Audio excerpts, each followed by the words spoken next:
A quick video recap and montage is in order since part 1 of the Potosi Mine Trail video was done over 6 months ago. I'm gonna head back. Oh, man. Made it.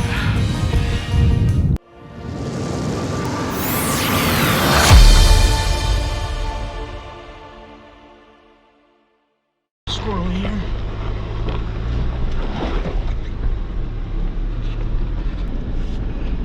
So after my sketchy hike to Potosi Mine, I didn't realize it, but I took an even sketchier trail back to the main road. I had thought that this was the same trail that got me to the trailhead, so no big deal getting back. It wasn't, and this is what happens when you get tired. So I just powered through this off-camber part of it. Torpedoes be damned.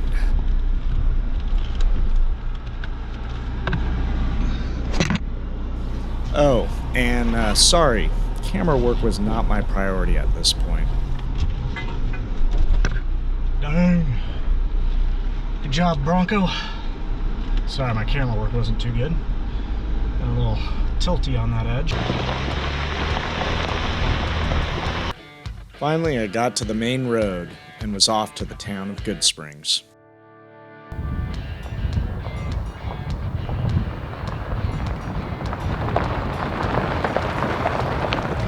That's where I went. Way up there. Wow.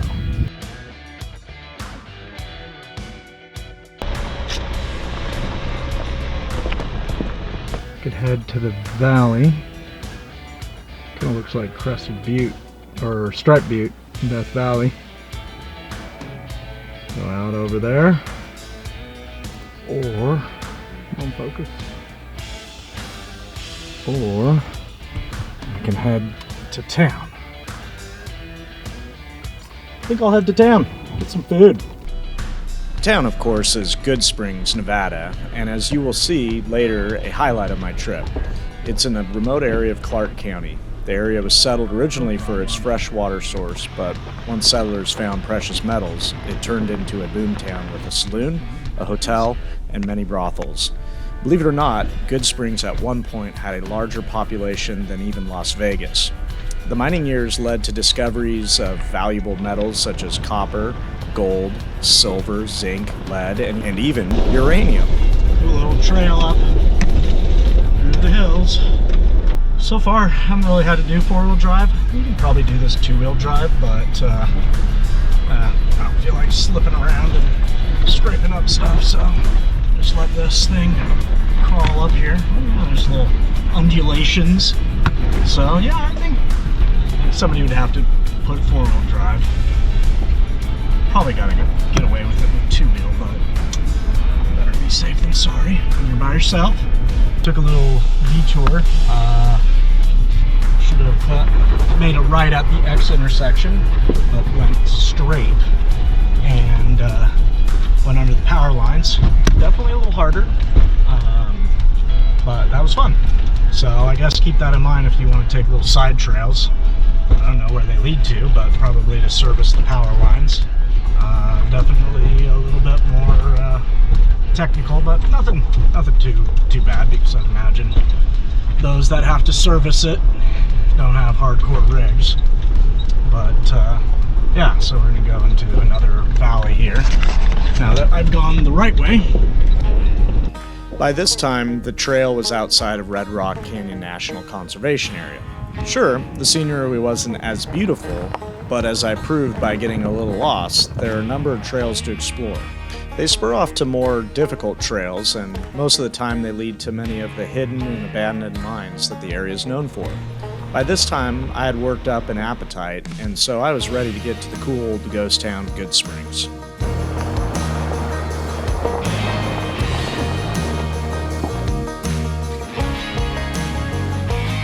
Look at that. Top down.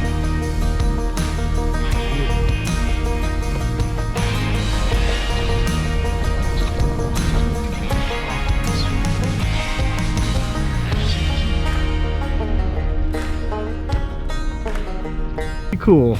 Look at those like it's erosion or different layers of the earth. That's pretty cool though. Alright, entering the town of Goodsprings. Houses. Now back to Goodsprings, where it's the home to Pioneer Saloon, which was constructed in 1913. It happens to be one of the oldest saloons in Nevada. This living ghost town with its Old West appearance, apocalyptic look, and ghostly vibe has been featured in films and video games. Check out the popular video game Fallout Vegas 4, which does a great job of portraying the layout of the city. This is the oldest saloon in Clark County, second oldest in the whole state of Nevada. So she was touring, my and pleasure. she was heading back to Hollywood. They refueled in Vegas, and that winter, January, she impacted the back of that mountain. There was 26 people on board, 27 and 28 counting the pilots, and they all died deceased on that mountain. But her husband, Gable, came and sat here and waited for news on his wife. He was sitting right where you're standing. There's a burn marks in the bar where he sat there, burn holes in it. Okay. With a cigar. Where did it crash at? Just up in the hills there? Mount Potosi. Oh, And if you okay. look out, we've been up there, hiked up to the site. There's still parts of the plane on the mountain. We have pictures of them in the back. And Right near, how close was that to the mine? Is so there's an operating mine Yes. 40 yards beneath. And I'm saying from that mine, you got to hike at an angle like this. Oh, okay. Like you got to, it's a steep run. Okay. So they got this up here that way and set up in 1913. It's never went out of business. Been through 5 wars, 2 epidemics, pandemics, and prohibition still ran through the war. And then the bullet holes, what's awesome about those is, see them? Oh, yeah. Yes. So Paul was, how tall are you? 6'4"? So he was like 6'1". And everyone else at that time was on the average of 5'7", so he was a bigger guy. Yeah. And he was known for when he was drinking being rough and tough. Yeah. So that's the actual card table that's right there from 1915. It was faced the other way because there's a little cutout for the dealer on the back side. Yeah. And so they were on a 3-day bender of playing cards and drinking. And so what ended up happening is that Paul was losing on the first day, like 2 days. On the third day, Paul started winning. And then he like won all their money, and they all said, you gotta let us have a chance to win some of that money back. So they played one more hand. Well, obviously he won again, and so he reached across the table to grab the money and take it, and an ace slipped out of his sleeve. And so the dealer caught it and said, oh, you've been cheating, you son of a bitch. And he basically said, so what about it? And he had the money, and he cocked back to hit him, and the dealer pulled his 6-shooter and shot him. Chest, shoulder, wall, and it killed him. Yeah. It's written to the family saying that don't come into town looking for trouble. Your brother got what was coming to him. Right. And the body's in bad shape. If you want to take it, you're fair to do it. But otherwise, they buried it in the cemetery right over there in an unmarked grave. Wow. Sure as shit. That's an awesome cemetery to go visit too if you've not seen it. There's people just buried across in it. the street, or- yeah, just right up over here. There's people buried from the Spanish-American War, the Civil War, Wow. all that. World War I, World War II. It's got awesome, rich history in it. So, like we were telling earlier, there's been, I've had that TV go on and off by itself numerous times, and I can't even find the damn remote. So that happens a lot. This is one that really got me. This was like about a couple, like almost a month ago. So if you notice, when you put this in here, it isn't something that you can easily pull up. Yeah. So it was in there very well, and then all of a sudden I'm over here and I hear this loud smack, and it was loud too. Yeah. And I thought something fell and broke, and I was looking off, and it was that.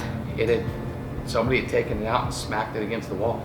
Man, I could have sat in that saloon all day drinking and listened to all kinds of stories like that. But before I finish off the video, I have bonus footage of a nice couple that helped me air up before Vegas. And wouldn't you know it, they had a his and hers Jeep and Bronco. I absolutely love how creative and cleanly he has everything set up in his diesel Jeep. So this is the high lift jack. Yeah, These are the mounts you toss in right here. yeah. And then, of course, you toss that on. You don't And mind if I get a video on No, this, it's all huh? good. And then Okay. I toss on the shovel here. And I did it with the hook in the back so it stays on there. Yeah, I had these straps there, out of the way, out of the weather, no Yeah. issue. And then you got all the cases there too. And then this bad boy, I just toss it up right here, up out of the way. Oh, and you have Velcro? And I just do a strap. Oh, strap. Yeah, and then this way. So if you needed it ever right away, you don't have to move all your stuff. Yeah. And it stays out of the way. And so this is a light. So you've got a flasher. Yeah. And then you've Oh, got that's cool. the other one that lights here and here. So it lights bi-directional there. Yeah. And it you just plug it right in. So I haven't plugged into the DC here, but I'm gonna hard tap that. Yeah, yeah. So this way it's constant hot. Then you can use that for other things, Yeah, for sure. Eventually I'm gonna put a fridge or something in here. Yeah, I have an ARB fridge. I love it. How do you like it? It's expensive, but it's worth. Oh, really? Yeah. So It bolts on the same. bolts on the same way. That's cool. So of course the trash bag's right here. Right. It holds up to, I don't know, like 60 pounds. So you can do barbecue on top. Single Yeah. propane, do your food preparing down at the Yeah, I love it, man. bottom. Quick and easy. Yeah, it's awesome. Gotta make it easy because we like to do 3-4 dayers too. Yeah, and that's like a good amount. Like, Yeah. you know, I'll tell you that. because you go longer, then you gotta like showers and like you it gotta just have gets water. Yeah, water. So I told It's a her lot. that if we ever want to do more than these are XL80s. Yeah. Our XL80s up there. I got the Baja Pros down here. Yeah, I switched out my fogs, which I did. What was it? It was I forget the name, but And this, we just threw this on here. So with the winch, we did everything on this one. yeah. With the lights, all the lights back And this is an aftermarket bumper for Yeah. sure. So this But it looks pretty stock like. It looks good. man, this like thing's clean. solid. Yeah. Solid steel. Yeah. Yeah. Dude, that's awesome. And I love the color. The green. The off-road community is great. I could have hung out for hours talking about mods, trails, and near misses. Thanks again, Rick and Rachel, for helping me out to finish off an amazing day. I'm overdue with posting vids as I've gotten extremely busy over the last 6 months with my real job. So I hope to have some more adventures and content for you all. So sub up to the channel and click that like button so you can be up to speed on my next posting. Thanks for coming along for the trip.